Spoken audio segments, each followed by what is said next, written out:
segundo evento do Casa de Acessibilidade. Começou neste ano e tem mais programações durante o ano, uma vez ao mês, perdão.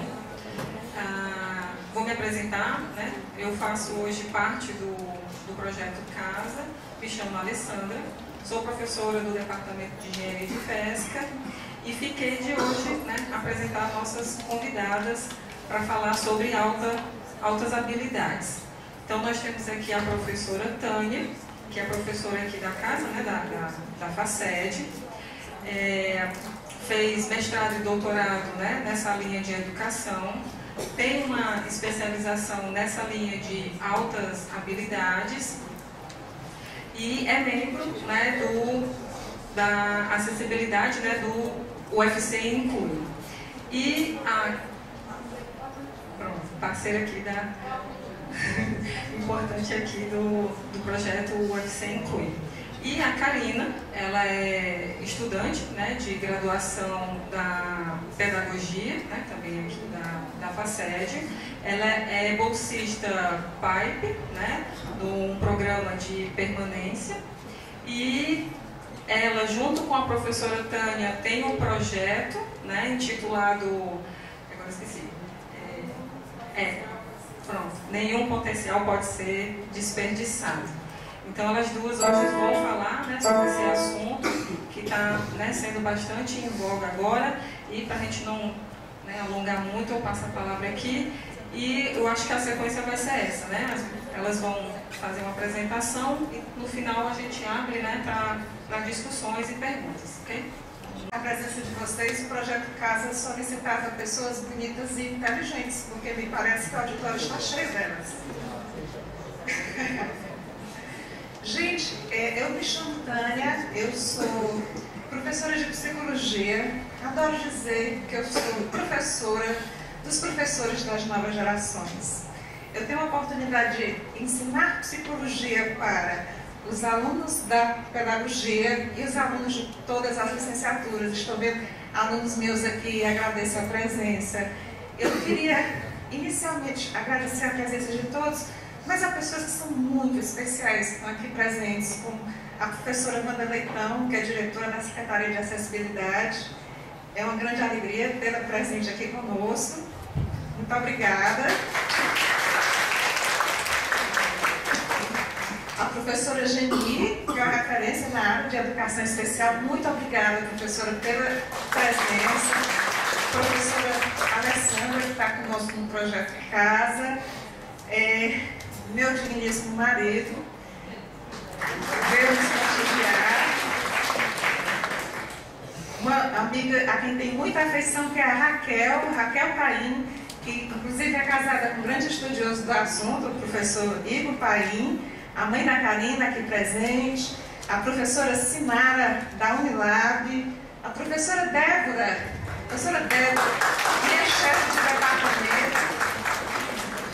Todos os alunos e professores que estão aqui presentes e que tiraram esse momento das suas vidas para a gente entender, para a gente conhecer quem é a pessoa com altas habilidades. Olha quem eu trouxe para vocês: Mozart, Einstein, Thomas Edison, Leonardo da Vinci, Santos Dumont. Todos eles trouxeram grandes contribuições para a humanidade.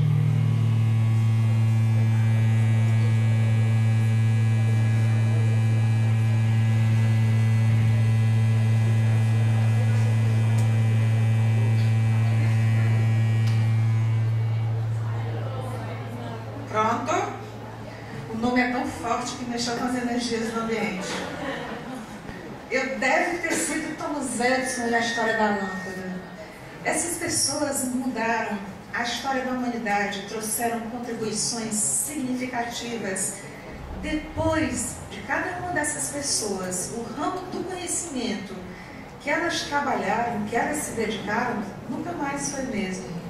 Mozart, com 3, 4 anos, tocava. O pai dele era professor de música. Com 8 anos, ele compunha e se exibia pela Europa. provocando intensa admiração por suas habilidades musicais. Thomas Edison e a invenção da lâmpada iluminou o mundo, nunca mais foi o mesmo. Albert Einstein e a teoria da relatividade, Leonardo da Vinci e suas diversas habilidades na área do desenho, da arquitetura, um grande anatomista. Ele fez o projeto do submarino, não havia tecnologia na época, e ele mesmo rasgou com medo que fosse utilizado como um instrumento de guerra. Santos Dumont foi o inventor do avião, alguém tem dúvida? Uns tal de irmãos Wright alegam nos Estados Unidos terem inventado o avião. O avião deles tinha uma catapulta. O do Santos Dumont voava sozinho, à base do combustível. E eu descobri que um dinamarquês também se diz inventor do avião. Vocês sabiam disso? Agora todo país quer ter o seu próprio inventor do avião. Mas nós sabemos que quem inventou o avião foi Santos Dumont e papo encerrado. Ludwig van Beethoven. Em 1801, Beethoven escreveu a seu médico sobre o início da surdez. É a primeira documentação que nós temos de que ele começou a ficar surdo. Em 1814, ele foi reconhecido como o maior compositor do século XIX. Vocês imaginam o significado de alguém que vive para a música, que ama a música, perder a audição? Como ele iria compor? Ele era apaixonado pelo que fazia. Ele cerrou as pernas do piano para sentir a vibração do som e compor. A Nona Sinfonia, sua obra-prima, começou a ser criada em 1817 e foi apresentada em 1824. Foi a última sinfonia completa composta por Beethoven. Quando a Nona Sinfonia foi executada num auditório lotado, Beethoven estava completamente surdo. Ele não escutou um aplauso. E ele foi imensamente aplaudido. Ele se virou e as pessoas acenavam com os lenços, acenavam com os chapéus. A gente não se lembra, mas Beethoven não ouvia.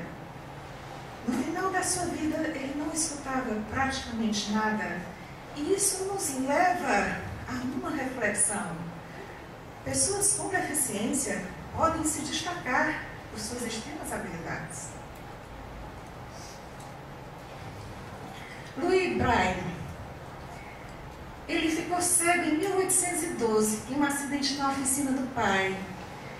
Braille, ele tinha 3 anos, era uma criança, estava brincando na oficina do pai. O pai tinha uma oficina com sela de cavalo, fazia as ferraduras, e ele era uma criança, brincou, machucou o olho. O olho infeccionou e ele perdeu a visão. Foi para o outro olho, que também perdeu a visão completamente. Ele ficou cego aos 3 anos de idade. E aos 15 ele fez a primeira versão do Código Braille. A versão final é de 1837. Já havia um sistema de comunicação de pontos em alto relevo. Era até um sistema de comunicação de guerra, para os soldados se comunicarem à noite, quando estava escuro. Mas Braille aperfeiçoou de uma forma que ele organizou uma célula com 2 colunas em 6 pontos cada, de alto relevo. Ele se baseou no sistema de comunicação noturno entre soldados de barbeiro. É um sistema de leitura e escrita destinado a pessoas cegas por meio do tato, formado por 6 pontos em relevo, dispostos em 2 colunas de 3 pontos, que representam letras, números e notas musicais.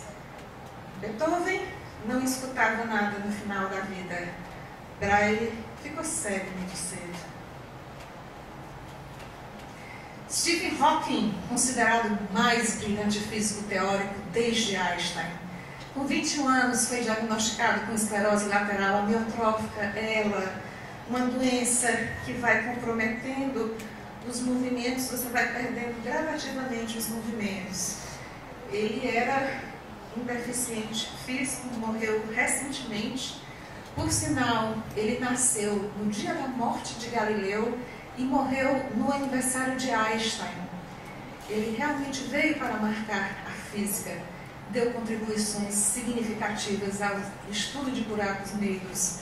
E ele fazia questão de dizer que o estudo dele não era um estudo sobre a deficiência, mas era um estudo sobre o universo. Sem dúvida, a história de como eu consegui ser um físico teórico, apesar da minha deficiência, ajudou. Porém, os leitores que compraram o livro Uma Breve História do Tempo, por causa disso, podem ter se decepcionado. Há poucas referências à minha condição. A intenção da obra era descrever a história do universo, não a minha. Nós tivemos Beethoven, que não escutava, nós tivemos Braille, que não enxergava, nós tivemos Stephen Hawking com uma deficiência física tão grave. Nenhum potencial pode ser desperdiçado. Eles deram imensas contribuições, tanto quanto Mozart, tanto quanto Einstein, tanto quanto Thomas Edison. Depois que eles passaram pela face da Terra, eles mudaram aquela área do saber, aquela área do fazer. Nunca mais foi a mesma. As pessoas com deficiência também têm potencialidades, também têm habilidades, também podem se destacar e dar a sua grande contribuição ao mundo. Mas não são dessas pessoas que nós viemos falar, porque essas pessoas de quem nós falamos são gênios.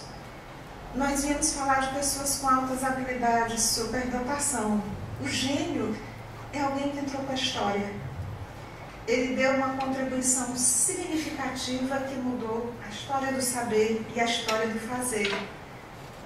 E às vezes a gente acha, eu não vou ter um aluno com altas habilidades na minha sala de aula, porque eu estou esperando um Einstein, um Thomas Edison, um Santos Dumont.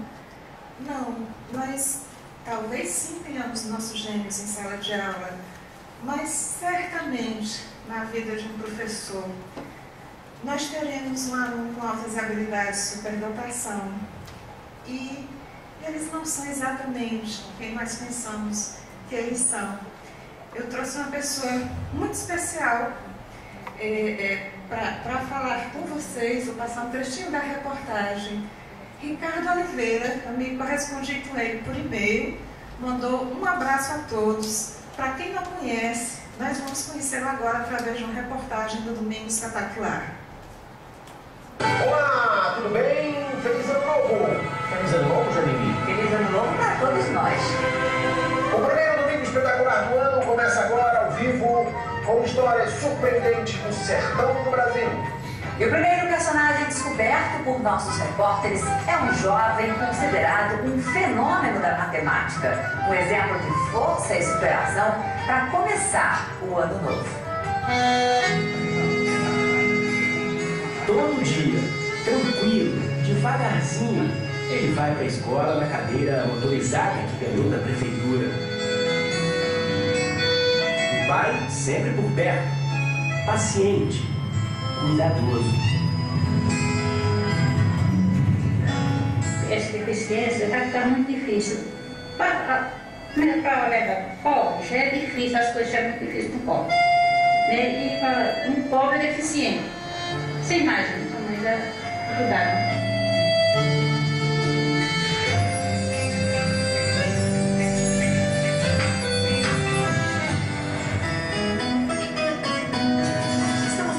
De Várzea Alegre, no sertão do Ceará. Aqui encontramos uma história surpreendente.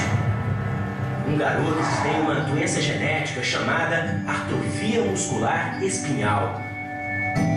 Por causa da fraqueza dos músculos, não consegue sustentar o próprio corpo. Só começou a frequentar a escola aos 19 anos. Mesmo assim, Ricardo se tornou um dos melhores estudantes do país. Ele de alunos do Brasil inteiro, ele ficou entre os 500 melhores em matemática. E não foi uma vez só, foram 4. Além das medalhas, ganhou o reconhecimento de um presidente. Ricardo Oliveira da Silva. Ele é um exemplo. É o exemplo de que a gente não pode desanimar. É o exemplo de quando nós podemos vencer.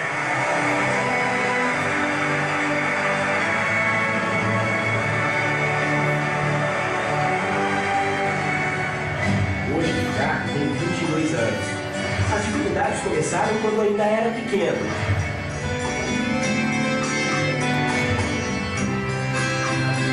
A família morava nessa casa, na área rural.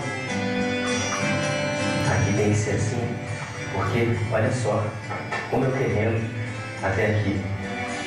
A cadeira de rodas só circula realmente aqui dentro da casa. Por isso, o seu Joaquim teve que trazer o Ricardo nos braços. Se os pais do mundo fossem igual ao senhor, a gente estava bem, viu? Entendeu? Parabéns. Que dedicação, que amor. O senhor acha pouco?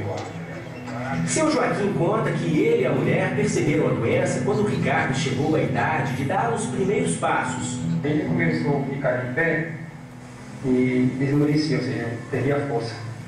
A gente começou a desconfiar e começou a correria. O médico da delegação, depois de São Paulo. E aí o médico de São Paulo que deu a certeza para vocês. Como foi receber essa notícia de início? Primeiro impacto? Foi muito triste, viu? A gente chorou bastante, mas a gente pensou assim que não adiantava chorar. Chorar não ia trazer nada do futuro. Entender, pedir força ao Criador e enfrentar a vida. Além dos problemas do dia a dia, pouco mais tarde surgiu outro. Para os pais, o maior sofrimento. Eles não conseguiam escola para o menino. Quando ele era pequeno ainda, tinha uns 6 anos, ele via as crianças para a escola, e ele tinha vontade, ele dizia, mãe, eu vou para a escola, eu vou estudar.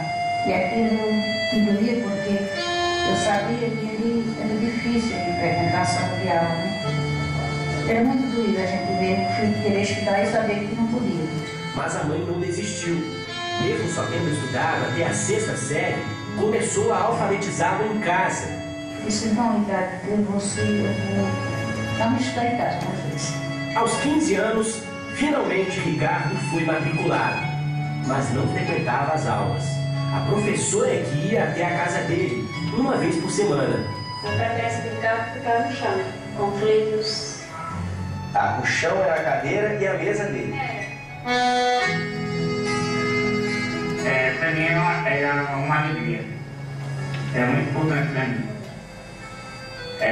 Eu me incentivava muito. Para ele vir o professor aqui, chegar alguém para conversar com ele sobre a educação, para colocar ele na escola, inserir ele na escola, ele se sentia gente.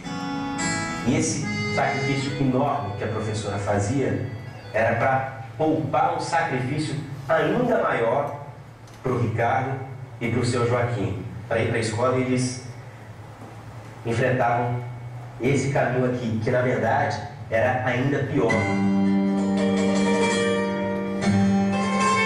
Qual era a solução então, seu Joaquim? Nasceu o carrinho de mão, né? E aí que veio a história do carrinho de mão. Colocava ele no carrinho de mão e conduzia ele até a escola e fazia a prova. Olha, só que o carrinho leve desse jeito, ainda não dá para a gente ter uma noção de como era esse esforço que o seu Joaquim fazia. Como é que é seu nome? Eu sou primo do Ricardo e ele vai ser minha cobaia aqui nessa experiência. Fica aí dentro, vai em pé não, sentado.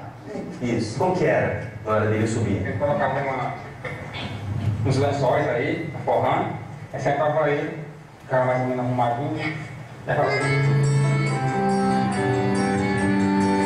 Foi assim durante 3 anos.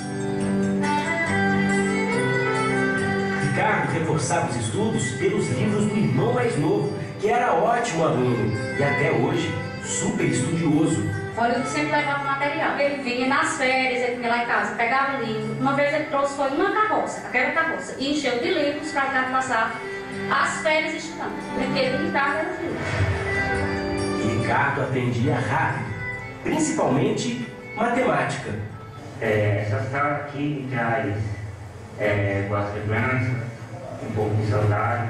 E daqui essa sala é um símbolo para mim da minha luta no mundo da matemática. Era o sonho dele e da família dele. A família sonhava com isso. Só aos 19 anos, depois de 2 medalhas de ouro e um desempenho excepcional do garoto nos estudos, ele passou a ir para a escola todos os dias. A família se mudou para a cidade. Olha só, o motivo de orgulho da família já está aqui na parede. O garoto que calcula. É o exemplo de que a gente não pode desanimar. É o exemplo de que todos nós podemos vencer. Eu vi as medalhas que o Ricardo ganhou. Agora, Ricardo tem computador, domina a máquina como poucos. Esse caso mesmo mandar forma. E tem muitos livros, cada vez mais complexos. Algum momento você pensou em desistir, sentiu que não ia conseguir atingir os seus objetivos? Assim, senti que não ia conseguir é muito comum. Em qualquer desafio que a gente enfrenta no dia a dia, sempre a gente sente de vez em quando isso, mas desistir nunca passou pela minha cabeça. Em casa, Ricardo estuda pelo menos 3 horas por dia, quase sempre na cozinha, fazendo companhia para a mãe. Ele depende da gente praticamente 24 horas por dia, né? Porque tudo que ele precisar tem que entregar na mão.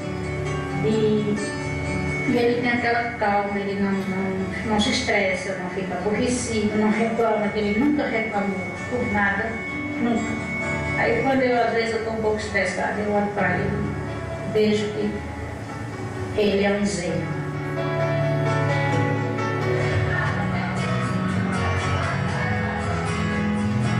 O campeão de matemática está no 2º ano do ensino médio. No ano que vem, presta vestibular, quer fazer engenharia da computação.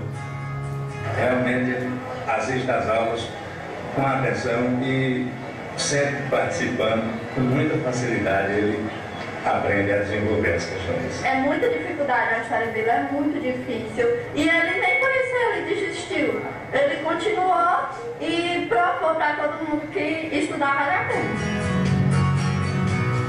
Para ficar perto do filho, o seu Joaquim trocou a roça pelo trabalho de inspetor dos alunos. No caso do Ricardo, ele como aluno é um aluno excelente e a família dá um apoio realmente muito. Os pais acham que esse apoio não é nada. Dizem que a maior sorte, na verdade, é a deles.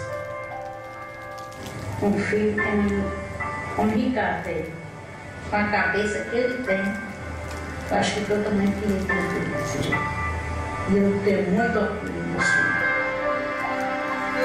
Ele não nos deu um filho deficiente, mas deu a inteligência. E faz com que a gente arruma a força para sobreviver, né? E ajudar ele.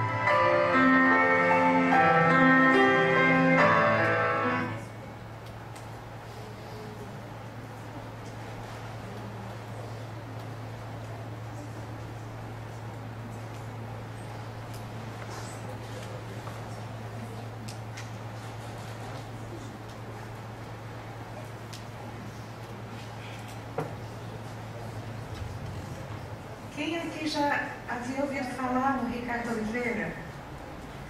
É uma história inspiradora.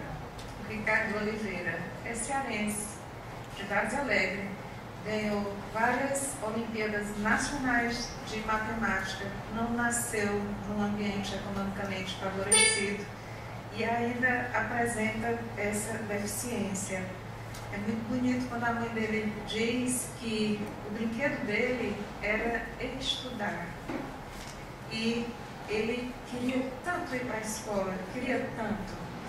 Ele, aos 15 anos, a professora ia para a casa dele para ensinar e disse que ele deduzia. A partir de pouco, ele chegava a deduções muito complexas. Ele só começou a frequentar a escola formalmente aos 19 anos e ele se formou em mecatrônica pelo Instituto Federal do Ceará. Eu me correspondi com ele e ele mandou notícias. Ele disse: Tânia, eu tenho notícias atualizadas. Mande para o pessoal lá para mim. Olhem a última reportagem do Ricardo que ele mandou para vocês. E para encerrar o CTV, um exemplo para a gente nunca, mas nunca mesmo, desistir do nosso sonho, por mais difícil que ele seja. Verdade, é a história do Ricardo, né, um jovem cadeirante, morador lá de Porto Alegre, no Cariri, que sem sair da região conseguiu, né, um feito inédito. A gente vai acompanhar juntinhos. A reportagem é de Júlio Balu e Monique Feitosa. Quem vê o Ricardo assim, todo independente, nem imagina o que ele já passou na vida.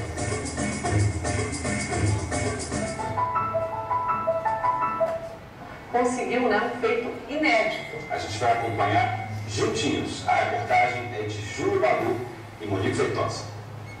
Quem vê o Ricardo assim, todo independente, nem imagina o que ele já passou na vida.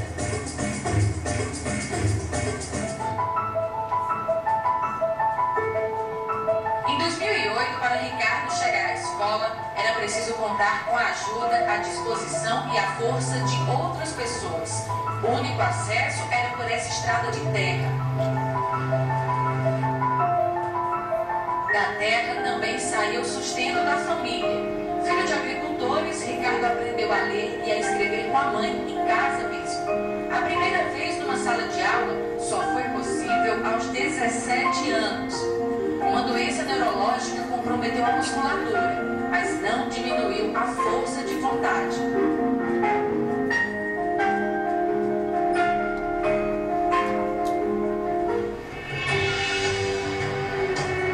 E chegou o dia de colher os primeiros frutos de todo o esforço empregado até aqui. É noite de formação de grau no Instituto Federal de Educação, na cidade do Cedro. Ricardo é o primeiro cadeirante a se formar aqui em nível superior. Ele arrodeava, entrava pela frente, a gente fez um portão especial para ele, para facilitar o trabalho. E aí, um aprendizado. E hoje a gente está aí sendo premiado com a formatura do Ricardo. Os pais agricultores mal conseguem acreditar na conquista do filho mais velho. Ainda mais eles, que não conseguiram terminar nem o ensino fundamental. Um sentimento de bem-estar, porque a gente conseguiu, né, um objetivo a mais. Uma grande vitória, é uma grande conquista dele. Apesar de já ter tido várias conquistas, mas essa é uma grande conquista.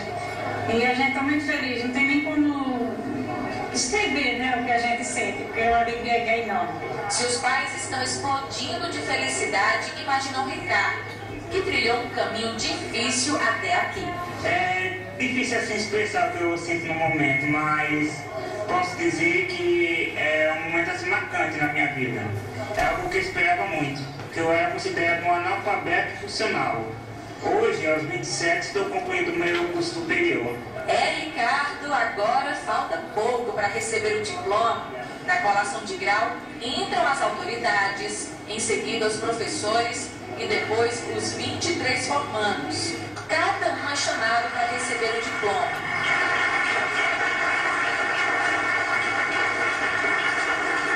E receber o canudo é apenas o começo. Quem sabe um mestrado, doutorado, seria muito bom. Com o diploma em mãos, Ricardo Oliveira tem muito a comemorar com a família e também com os professores aqui do Instituto Federal. Em 10 anos, o jovem fez o ensino fundamental, médio e agora termina o ensino superior. Ricardo foi o único da turma de mecatrônica a concluir a faculdade nesse semestre. orgulho e também exemplo para professores e colegas. Nos surpreendemos com o tamanho, compromisso e dedicação que o Ricardo vem tendo ao longo do seu estágio. Ele se interessa, ele queria, ele buscava, e isso é difícil você encontrar hoje em dia. Então ele é uma pessoa admirável. O medalhista olímpico em matemática, astronomia e língua portuguesa agora tem mais um título: tecnólogo em mecatrônica industrial. Para mim é um momento assim, muito emocionante, eu não consigo descrever direito, mas eu lutei muito para estar aqui nesse momento e é um sonho realizado.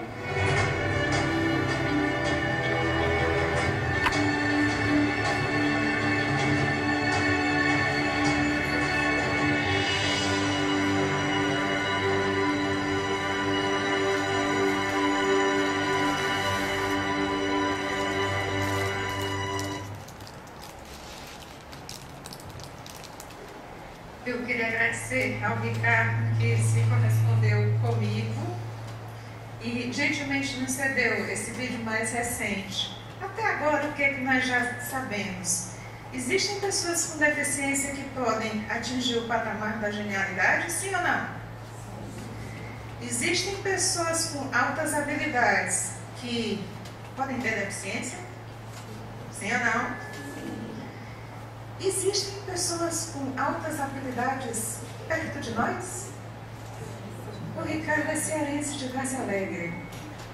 Qual a justificativa para educar esse alunado? Por que ele faz parte do público-alvo da educação especial?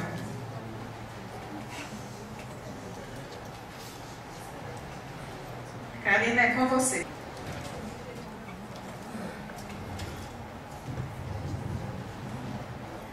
Olá, boa tarde.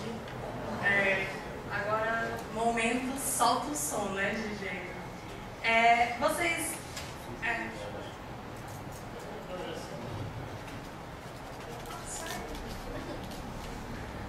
Alguém aqui entende? Pode dar uma ajuda?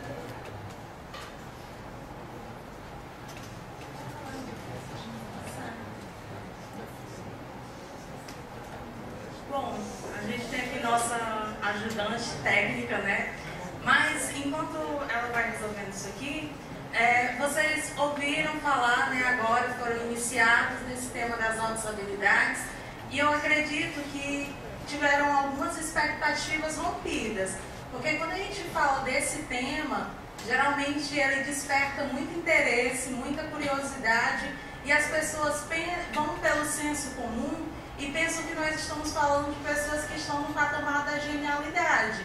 Mas a gente, estudando mais essa área, conhecendo mais o assunto, a gente vê que não é bem assim, que as altas habilidades elas podem estar presentes em qualquer pessoa. Pode ser em mim, nela, em vocês. Então é uma coisa comum. Não é um fenômeno raro, como as pessoas pensam. Não é sinônimo de genialidade, como vocês viram. E por esse tema despertar muita curiosidade, ele também desperta muitas dúvidas, né? Muitos porquês. E o principal, creio eu, que seja a questão de por que discutir esse tema, por que ele é importante. E eu acredito que vocês tenham até sido movidos muito por isso, e por isso estão aqui hoje, né? Deu certo? Obrigada.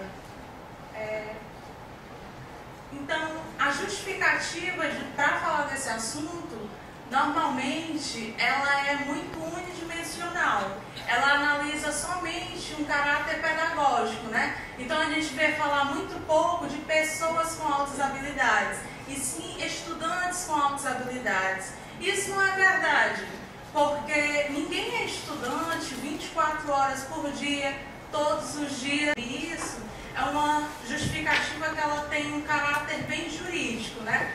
A Constituição Federal, no seu artigo 206, ela fala daquela máxima de que a educação é um direito de todos, que tem que ser garantida pelo Estado, né? Assegurada pelo Estado, pela família e por todos os partícipes da sociedade.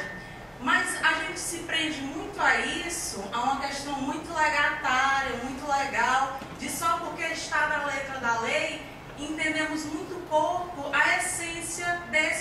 à educação.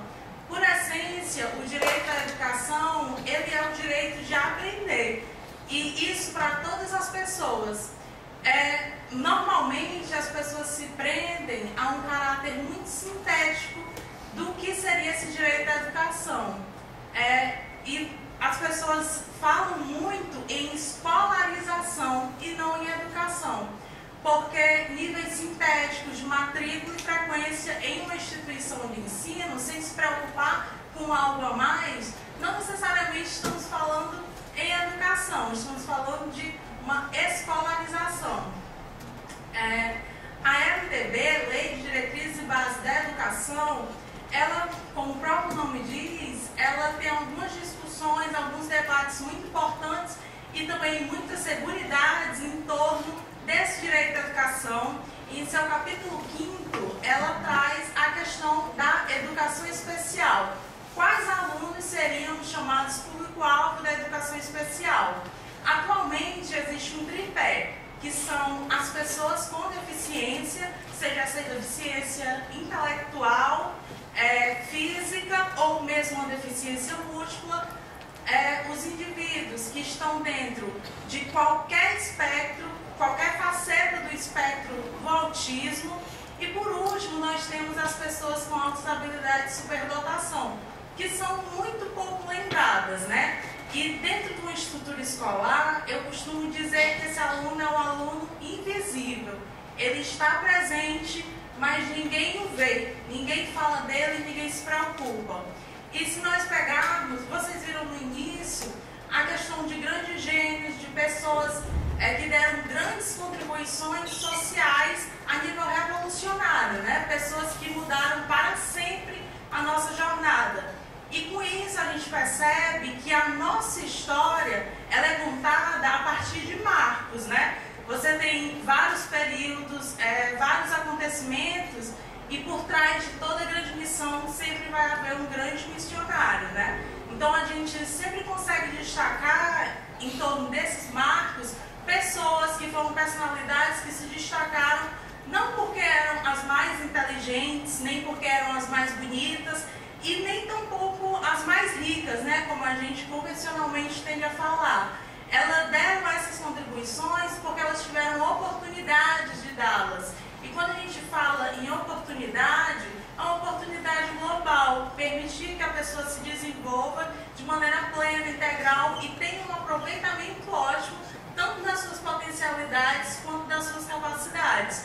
Porque como é que a gente vai falar de habilidade, uma questão de capacidade, se a gente não dá oportunidade para que aquele potencial seja desfrutado?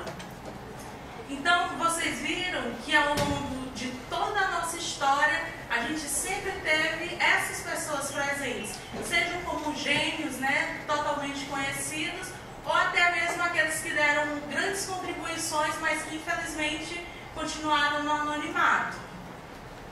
Então, essas pessoas com altas habilidades de superdotação, elas existem desde sempre.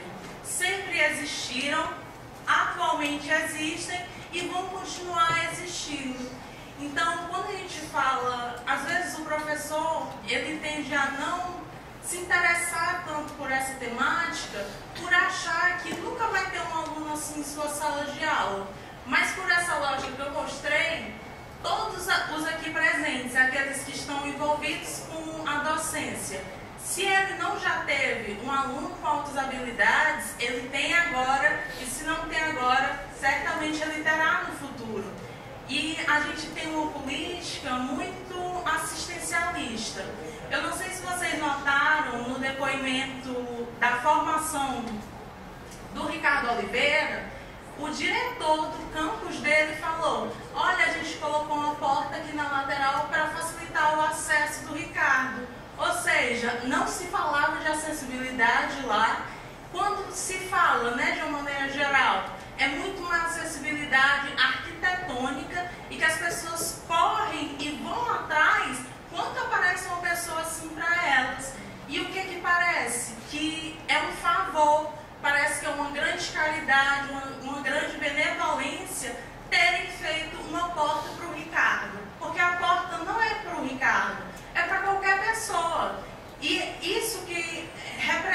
a escola um espaço para todos. É por isso que a educação é um direito de todos. Outra grande justificativa para isso, quando a gente fala de direito à educação, é uma perspectiva política também, né? Porque parece que a gente recebe, aqui no Brasil, né? A gente recebe um manual de instruções, de orientações, e a gente entende que tem que fazer o completo oposto daquelas coisas.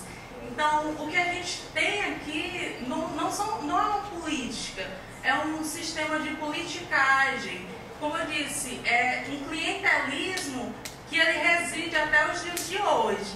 Então, fica parecendo que é tudo uma questão de favor, quando na verdade não é.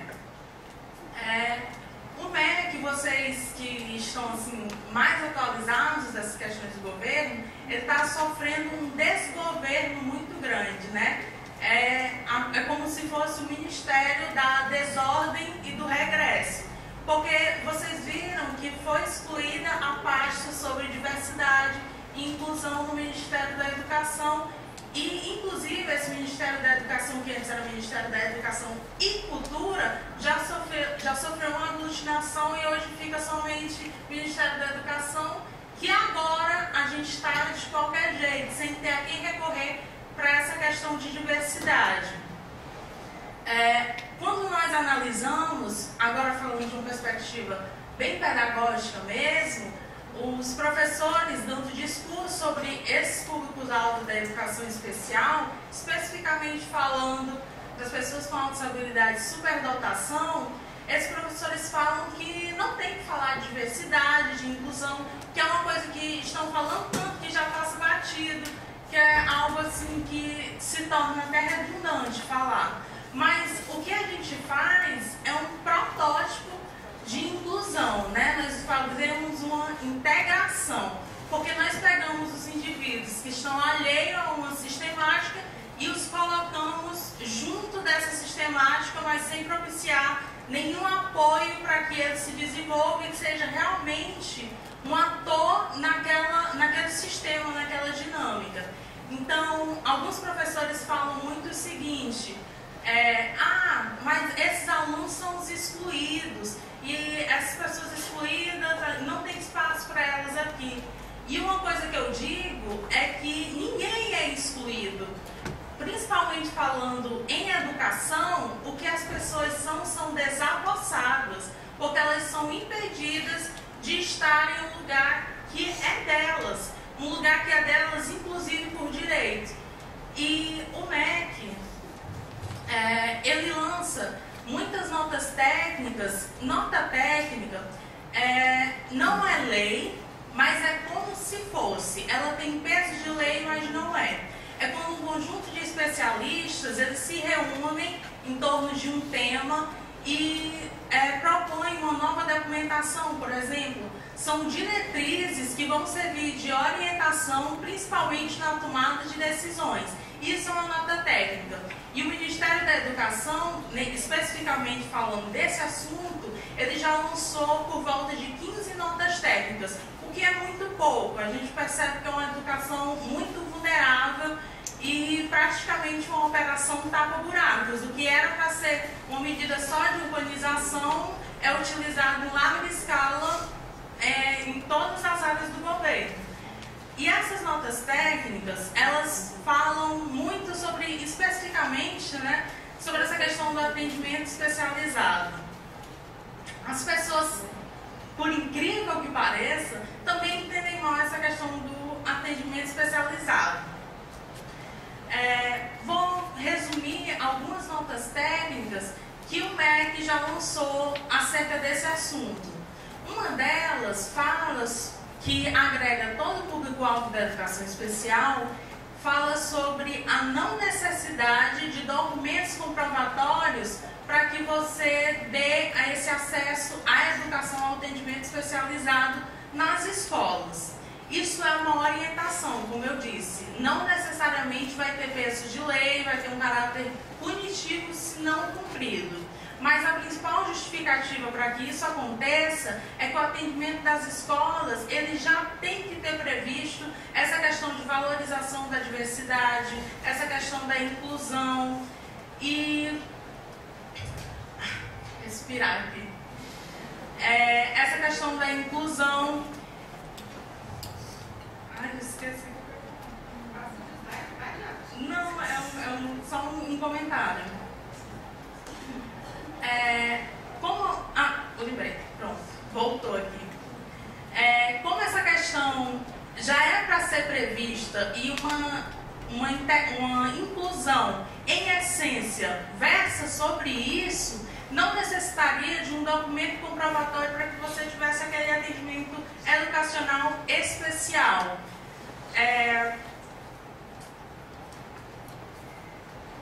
Como eu falei, o que a gente tem é só a gente não está dando ainda nem os primeiros passos em questão de inclusão, né? Nós ainda estamos engatinhando. E essa não necessidade de documentos comprobatórios se dá exatamente porque esse atendimento educacional, ele não é um atendimento clínico, ele é um atendimento educacional. Se a escola é um lugar de todos, esse atendimento especial, ele é só para integrar uma pessoa que está alheia a esse sistema. Mas de especial, de específico, não tem nada. Eu li um texto outro dia que falava que na escola todas as pessoas são especiais. E é exatamente isso que essas políticas visam fazer, né? Essas promoções da diversidade, que é ainda um debate que possui muitas vulnerabilidades. Bom, quando a gente fala acerca dessas justificativas, é justamente porque esse público ele é muito esquecido e é o famoso quem não é visto não é lembrado.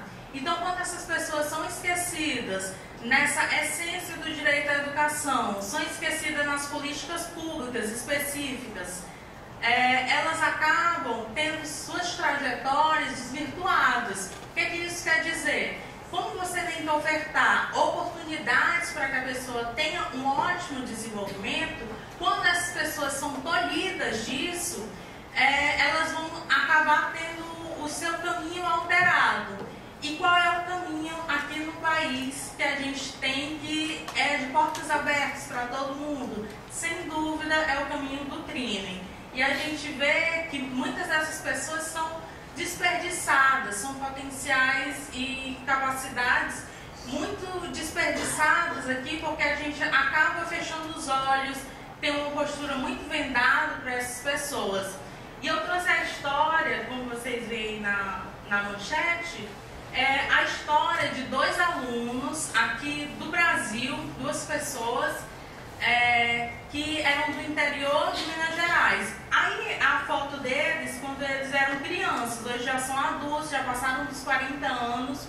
Esse primeiro da foto é o Disseu, o segundo, o Giovanni. E a história deles é bem interessante, porque ela é assim, praticamente uma caricatura, um retrato assim, do que acontece com a maioria das pessoas aqui no nosso país. Bom, eles eram colegas de classe durante assim, os anos iniciais do ensino fundamental, ambos com altas habilidades, mas que essas altas habilidades não foram identificadas a tempo. Eram alunos muito interessados pelo ensino, pela matemática. Então, enquanto os alunos ainda estavam aprendendo aquelas primeiras operações, eles já estavam realizando cálculo integral, que é uma coisa que normalmente nós vemos no ensino superior. E isso tudo era pela motivação deles, né? O Giovanni até conta que ele tinha que se esconder para poder ter acesso a esses estudos, porque a mãe dele era muito religiosa, muito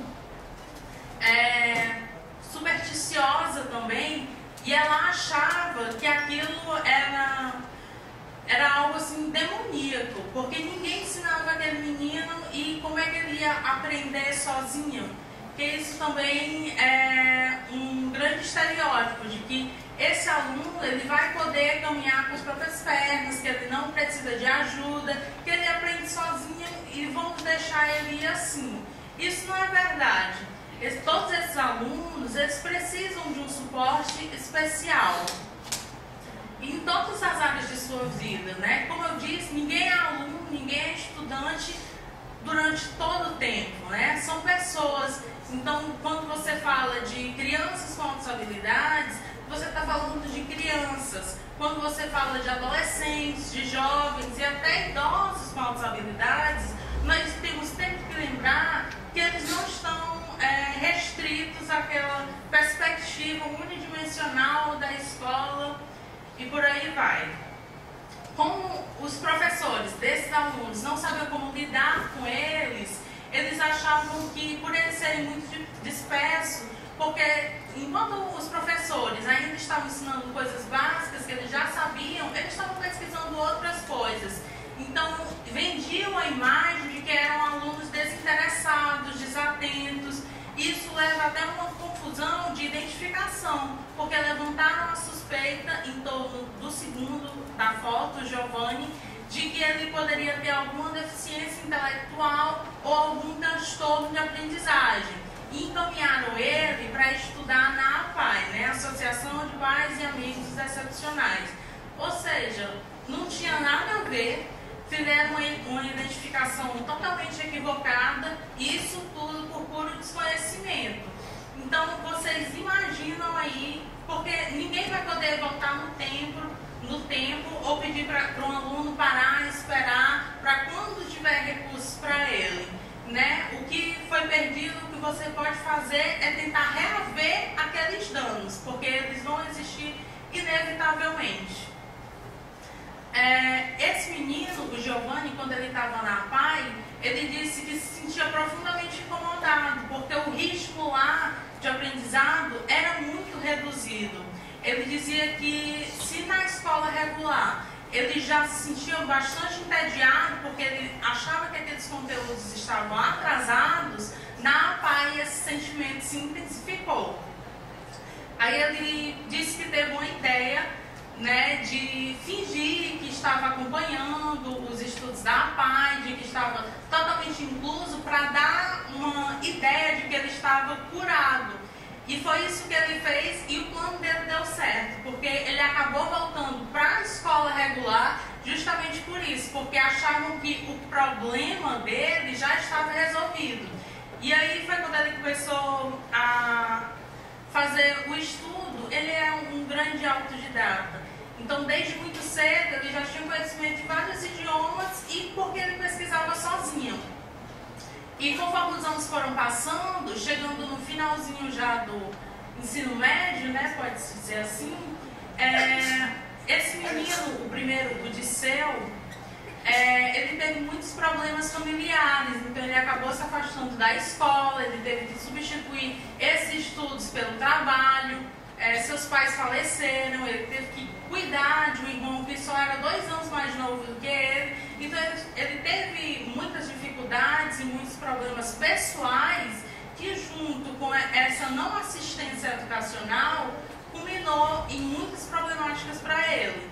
Então, como eu disse, nós estamos falando de pessoas e tudo isso tem um peso na vida dessas pessoas, deixam marcas, deixam cicatrizes e que não podem ser apagadas.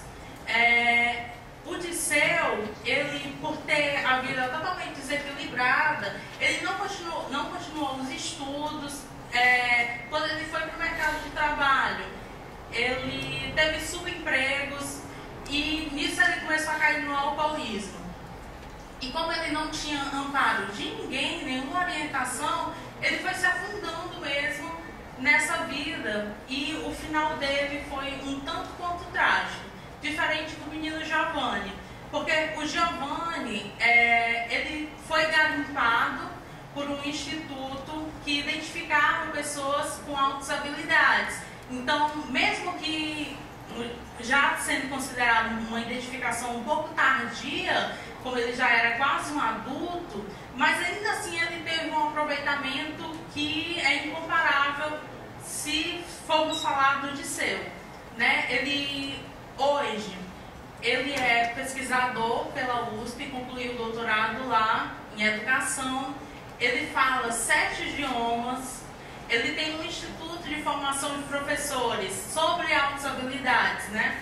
Aqui no Brasil, ele criou o maior acervo, a maior biblioteca em Braille da América Latina, e ele criou, salvo engano, é a maior do mundo.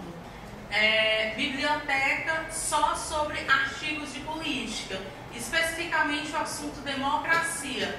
Então, só bastou um empurrãozinho para que ele pudesse ter aí um desenvolvimento enorme, diferente do Disseu. Porque o Disseu ele acabou se envolvendo com o alcoolismo, como eu já comentei, e o final dele foi bem trágico. Final assim, desfecho dessa história, porque ele e uma dessas bebedeiras, né, ele acabou discutindo com a pessoa e depois voltou para casa. Só que no outro dia, a polícia acordou ele, batendo na porta, dizendo que uma pessoa tinha sido assassinada, e o Disseu não sabe até hoje se foi ou não ele, porque ele não lembra. Mas ele acabou sendo culpabilizado por aquilo. Hoje ele encontra-se preso, detido, não tem mais interesse nenhum, nenhuma motivação por essa questão dos estudos, e a gente vê que ele teve uma história assim, bem triste, porque teve uma diminuição das perspectivas dele, né? Como poderia ter sido diferente se tivesse lhe sido oportunizado as oportunidades necessárias para todas as pessoas de se desenvolverem. E é por isso que é tão importante falar sobre esse assunto, porque talvez essa seja a nossa grande riqueza natural aqui do Brasil, porque são verdadeiros diamantes brutos que só precisam serem lapidados. Aí eu fiz um comparativo, né, que país é esse? Porque tem o Hawking, que, como a professora Tânia contou a história dele aqui, se tornou um dos maiores gênios da humanidade e da atualidade, o maior, e do lado dele, Ricardo Oliveira, né, que poderia ter ido muito mais longe do que ele já está hoje, se lhe tivessem sido ofertado possibilidade de se desenvolver, principalmente nesse prisma educacional. Então, é um grande desperdício mesmo dos nossos talentos e das contribuições que cada um poderia dar e revolucionar a história em diversos locais. Pode dar continuidade. Devolver esse microfone.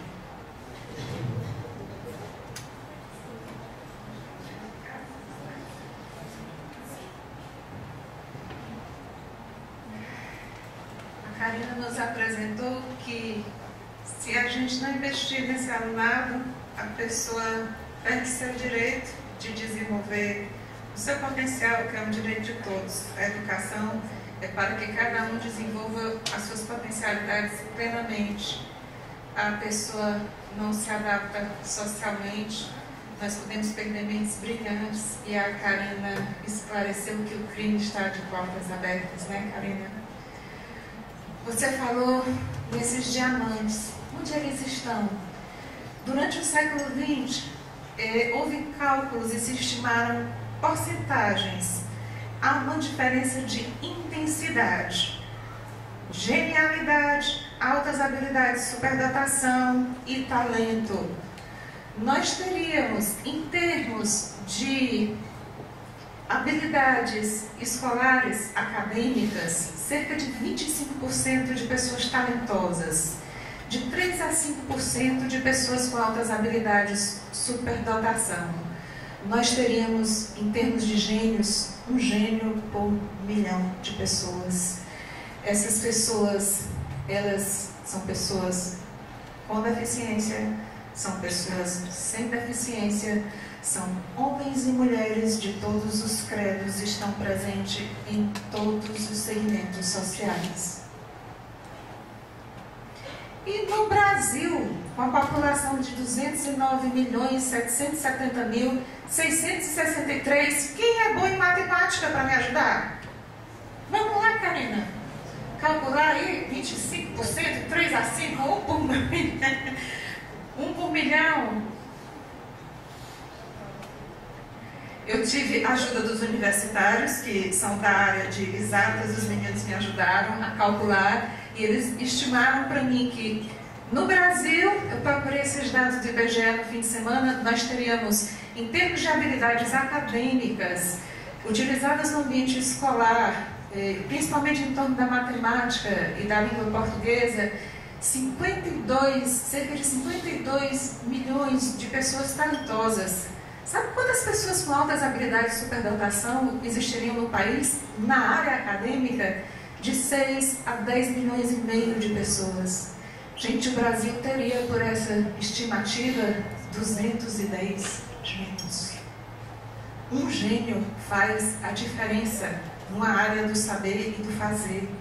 O Brasil deveria ter 210 gênios.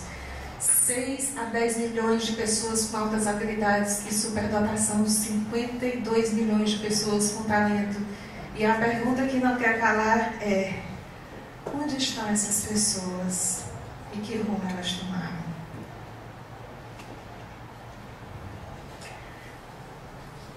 Todo mundo já ouviu falar em QI?